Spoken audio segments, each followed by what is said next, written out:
Hello केम छो बधा मजा में। आज अमे बनावी छे ढोकळीनुं शाक। ढोकળી बनाववा माटे तेल में राई, हळदर, हींग अने खांडेलुं लाल मरचुं थोड़ुं नाखी पछी अंदर थोड़ी छाश अथवा दही एड कर देवानुं। आने थोड़ी वार उकाळवानुं अने पछी एमां चणानो लोट नाखवानो। थोड़ुं मीठुं नाखशुं एमां।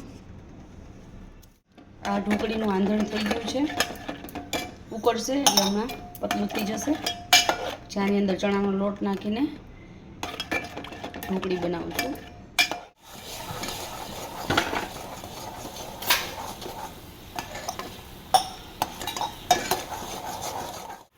આંધણ ઉકળી ગયું છે। આ વેલણથી ઢોકળી બનાવી છે, એમાં વેલણથી હલાવવું પડશે।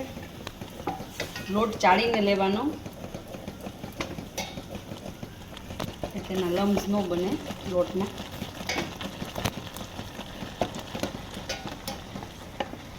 જેટલી જરૂર પડે એ પ્રમાણે લોટ લેવાનો।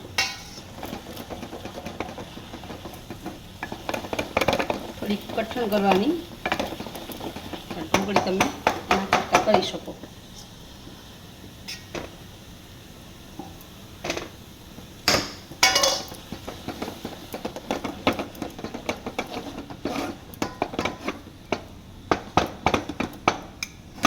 આંધણમાં છે ને આને થોડી બાફવા દેવાની।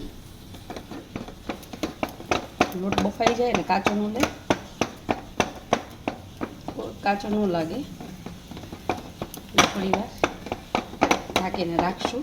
હજી થોડો લોટ નાખવો પડશે।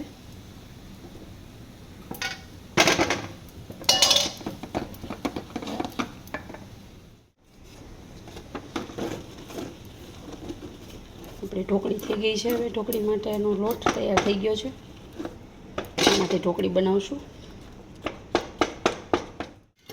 પતલું અથવા થાળી પાટલી બધામાં કરી શકીએ। તેલ લગાવી લેવાનું પહેલાં ચાની અંદર। હવે ઢોકળીનો જે લોટ બનાવ્યો છે એ નાખી દેવાનો।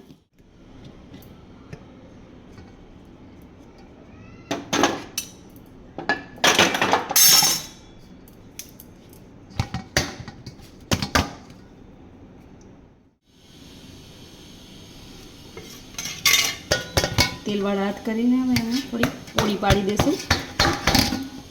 પાથરી દેવાનું શાખામાં। હજી ગરમ છે, થોડી વાર રહીને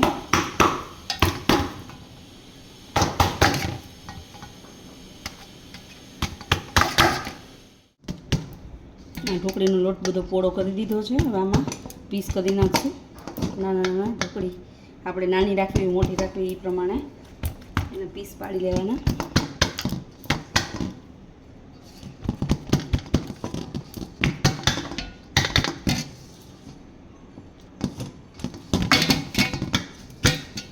હવે પીસ પાડી દેશો આમાં।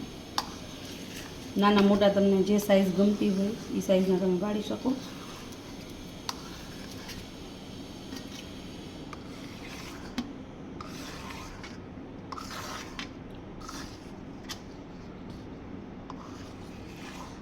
आज वीडियो गुजराती में बनाव्यो है। तमने बधाने जो पसंद आवे तो लाइक शेर और सब्सक्राइब करजो मारी चेनल ने।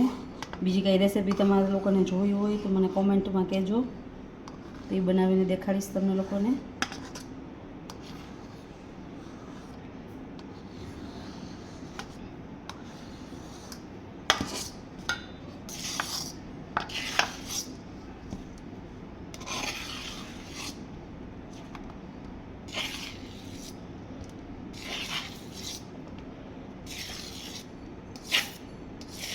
ઢોકળી થઈ ગઈ છે।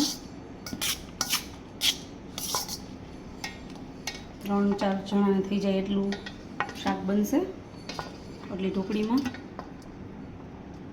કોઈને રસાવાળું ગમે છે, કોઈને ઓછા રસાવાળું ગમે છે, ગ્રેવીવાળું કોઈને ગમે છે। અલગ અલગ રીતે ઘણી બધી રીતે બનાવી શકીએ છીએ આને। આપણી ઢોકળી થઈ ગઈ છે તૈયાર। એમને ખાવામાં પણ બહુ મજા આવે છે, એમને પણ ખાઈ શકીએ છીએ આને ઢોકળીને। ડુંગળી ટમેટાનો વઘાર કરશું આમાં ઢોકળીના શાક માટે। ડુંગળી વગર પણ થઈ શકે વઘાર, કોઈને પસંદ હોય ડુંગળી તો તમે એમાં નાખી શકો છો. ગરમ મસાલા પણ, ખડા મસાલા પણ નાખે છે. અમારા લોકોને ગરમ મસાલો નથી પસંદ તો અમે લોકો નથી નાખતા. રાઈ, જીરું, હિંગ અને ડુંગળી, ટમેટાં એ જ નાખશું ખાલી આમાં. તેલ આવી ગયું છે, વઘાર કરી લઈશું આનું. રાઈ, જીરું, ડુંગળી નાખી દઈશું.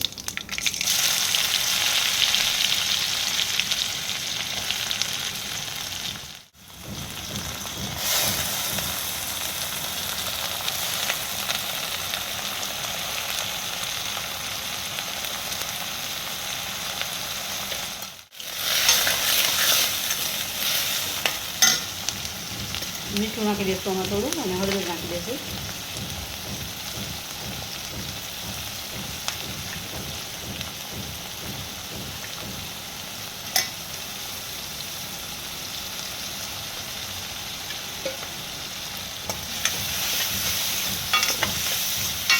સબ્જીનો ગરમ મસાલો હવે એ પણ નાખી શકો છો, જેને પસંદ હોય એ. પાવડર જે આવે છે એ ખડો મસાલો બી નાખી શકો છો.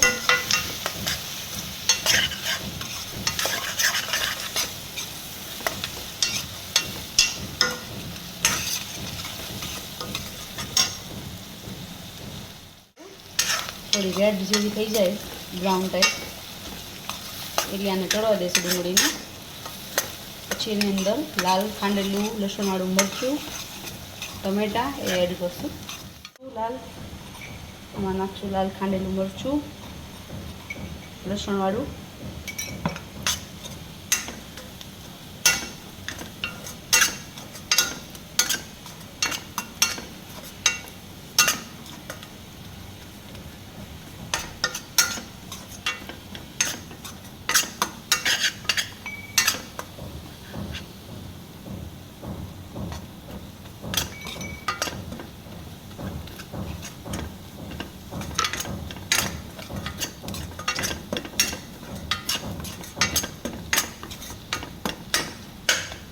થોડુંક કોરું મરચું નાખવું પડ્યું કેમ કે ઓછું લાગતું હતું. હવે ટમેટાં નાખશું. ટમેટાની જરૂર નથી આમાં, રસામાં તમે છાશ નાખો એટલે એની ખટાશ તો આવી જ જાય છે. કોઈને પસંદ હોય તો તમે ટમેટું નાખી શકો. કોઈ કોઈ લીંબુ પણ નાખે છે. તમે નાખવું હોય તો નાખી શકો ખટાશ માટે. છાશ ખાટી ન હોય અને તમારે લીંબુ નાખવું હોય તો લીંબુ પણ નાખી શકો.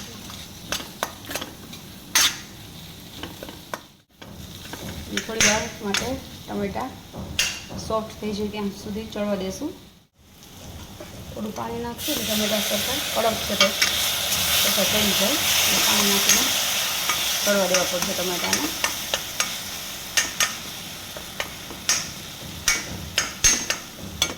કરીને નાખી દઈશું, એ પણ સારું લાગે છે. આમાં પસંદ હોય તો નાખી શકો છો, નકર નાખો તો પણ ચાલે છે. ચડો દઈશ થોડી વાર. પછી આમાં છાશ અને પાણી બંને નાખીને એનો રસો બનાવશું, એટલે છાશની ખટાશ થોડીક આવી જાય રસામાં પણ.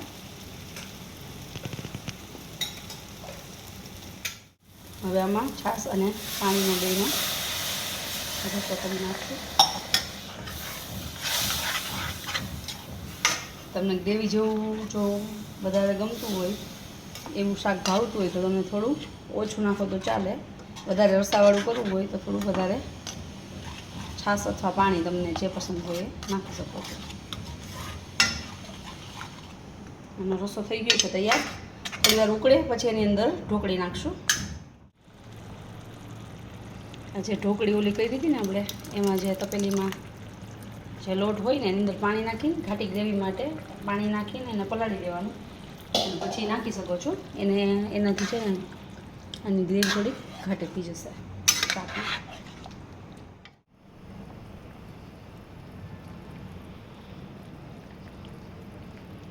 ગ્રેવી ઉકળી ગઈ છે. હવે આની અંદર થોડી આપણે જે ઢોકળી બનાવી છે એ એડ કરી દઈશું.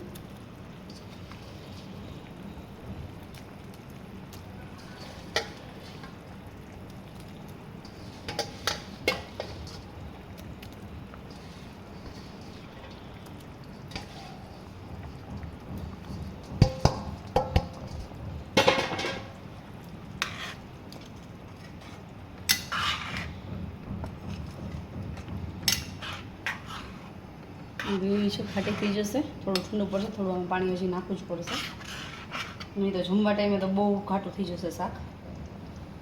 થોડું પાણી નાખી દઈએ એની અંદર.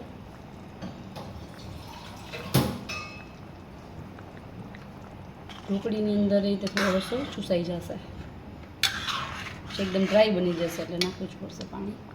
થોડું પાણી તો બીજું નાખી દઈએ. મારું આપણું ઢોકળીનું શાક તૈયાર થઈ ગયું છે. તમને લોકોને પસંદ આવે તો તમે આ રીતે બનાવી શકો છો શાક, પસંદ હોય તો. આની અંદર ઉપર ધાણા જીરું અને થોડી કોથમીર નાખી દઈશું.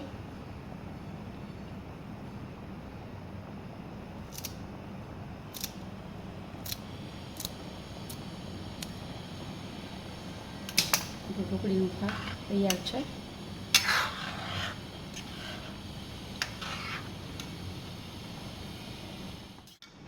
જો તમને મારું ઢોકળીનું શાક પસંદ આવ્યું હોય તો લાઈક કરજો, શેર કરજો, સબસ્ક્રાઈબ કરજો.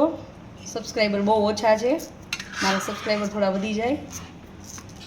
કોઈ પણ શાક તમારે જો કોઈ તમે કંઈ શેના વિશે જાણવા માગતા હોય રેસીપી માટે તો મને કોમેન્ટમાં કહી શકો છો. કોમેન્ટ પણ કરો કેવું લાગ્યું તમને બધાને, અને પ્લીઝ સબસ્ક્રાઈબ કરજો. જય માતાજી.